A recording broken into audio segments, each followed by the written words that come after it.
Hello friend, welcome to video editing guru. मेरा नाम है रमाशंकर। मैं पिछले 22 साल से वीडियो एडिटिंग ग्राफिक डिजाइनिंग क्षेत्र में काम कर रहा हूं। इस ट्यूटोरियल में हम आपको बता रहे हैं EDS Pro 8 को इंस्टॉल करने के लिए मिनिमम रिक्वायरमेंट क्या है। आप मिनिमम रिक्वायरमेंट जानने के लिए हम आपको लेके चलते हैं EDS कंपनी की मेन साइट पे, जो कि अब यहाँ पर ग्रास वैली साइट से हमने कनेक्ट किया हुआ है। यहाँ पर इससे रिलेटेड कई सारी हेल्प के लिए आपके सामने कई सारी चीज़ें आपको मिलती हैं। यहाँ पर पूरा मैनुअल आपको दिया गया है। जिस चीज़ की कोई हेल्प चाहिए तो आप यहाँ से ले सकते हैं। यहाँ पर ऑप्शन आपको मिलेगा मिनिमम स्ट्रक्चर। यहाँ पर आपके कई सारे अन्य सब ऑप्शन मिलते हैं। मिनिमम सिस्टम रिक्वायरमेंट पे हम क्लिक करते हैं।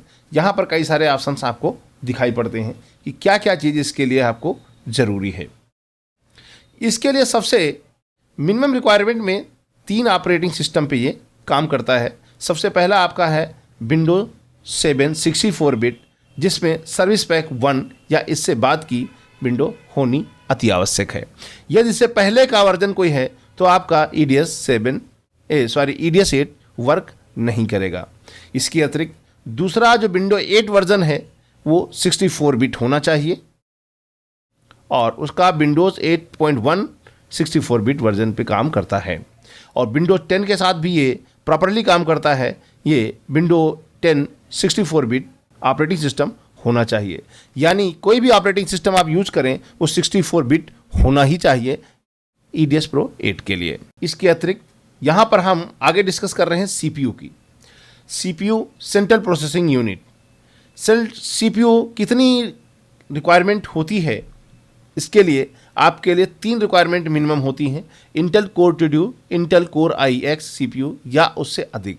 आप i5 i7 को भी आप यूज़ कर सकते हैं या AMD के प्रोसेसर को भी आप इसको यूज़ किया जा सकता है।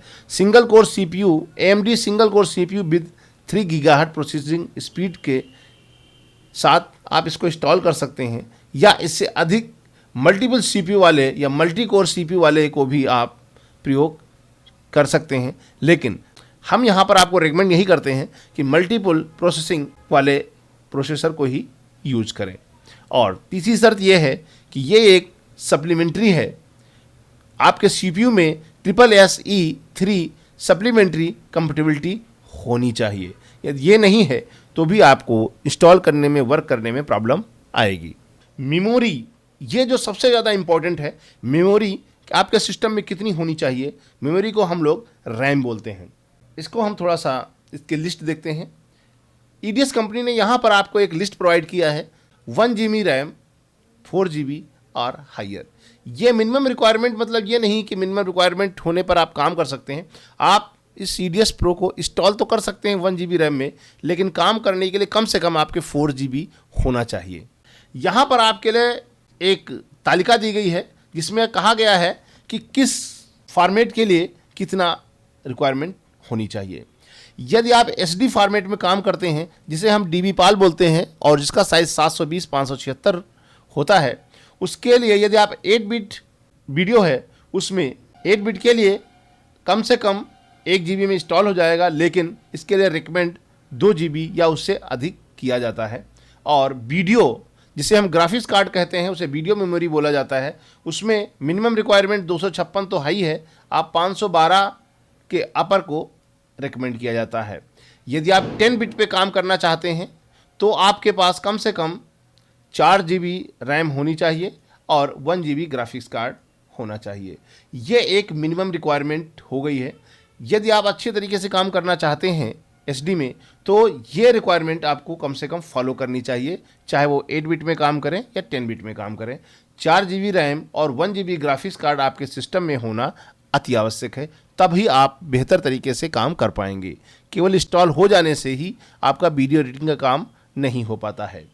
यदि आप SD में काम करते हैं या यदि आप HD में काम करते हैं या HD के ऊपर काम करते हैं, तो मिनिमम रिक्वायरमेंट आपके पास कम से कम या 4 GB रैम और 1 GB वीडियो मेमोरी तो होनी ही चाहिए। इसके अतिरिक्त यदि आप अच्छी तरीके से काम करना चाहते हैं तो इसके लिए सबसे बेस्ट कॉन्फ़िगरेशन बताया जाता ये है कि कम से कम आपकी रैम 8 GB होनी चाहिए और 2 GB ग्राफिक्स कार्ड होगा, तो आपका प्रैक्टिकली वीडियो एडिटिंग करना संभव है।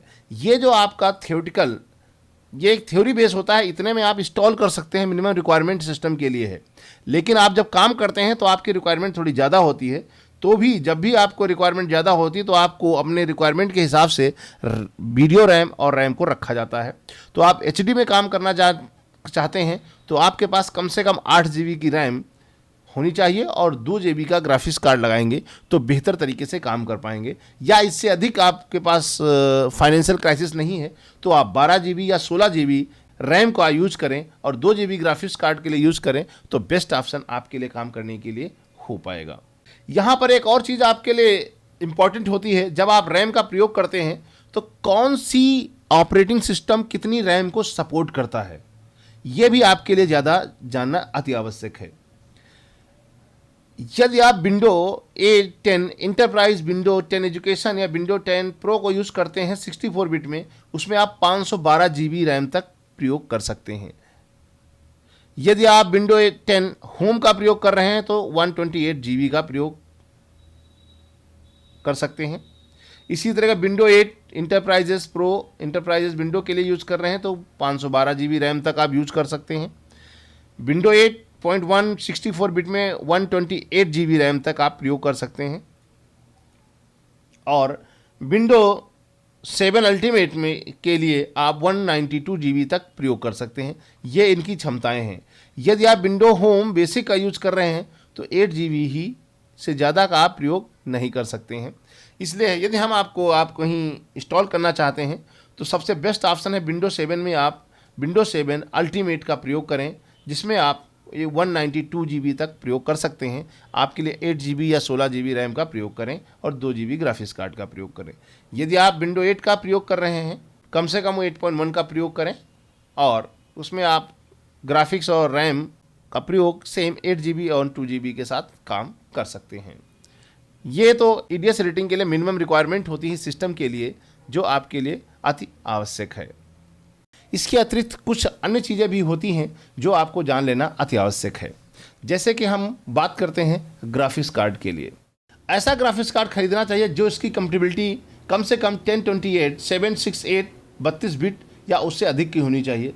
कोशिश ये करनी चाहिए आप जो भी ग्राफिक्स कार्ड परचेज करें उस 64 बिट को सपोर्ट करता होना चाहिए और उसके साथ वो graphics card direct 3D 9.0C technology को सपोर्ट करने वाला होना चाहिए और या उसके बाद का होना चाहिए। इसके अतिरिक्त उस ग्राफिक्स कार्ड में पिक्सल शेडर 3.0 या उसका अपग्रेड वर्जन भी वर्क कर रहा हो, वो होना चाहिए। हार्ड ड्राइव कौन सा यूज़ किया जाना चाहिए? हार्ड ड्राइव का प्रयोग करने के लिए इस EDS Pro 8 को इंस्टॉल करने के लिए 6 GB या इससे अधिक की आवश्यकता होती है और उस हार्ड ड्राइव की स्पीड कम से कम 7200 RPM या उससे अधिक होनी चाहिए वीडियो काम करने के लिए। चीज़ों को ध्यान में रखना होगा जिस चीज़ों के बारे में हमने आपको बताया है। Thank you for watching.